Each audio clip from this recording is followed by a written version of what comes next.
हम भारत के लोग इस news channel के संचालक गोपाल पाटिल एक चैनल के माध्यम से क्रांती ज्योती सावित्रीबाई फुले यांची जयंती मोठ्या उत्साहात भारतीय बौद्ध महासभा सेगाट मलकापूरच्या वतीने डॉक्टर भदंत आनंद कौशल्यान बौद्धविहार या ठिकाणी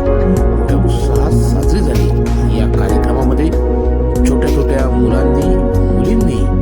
सुंदर असे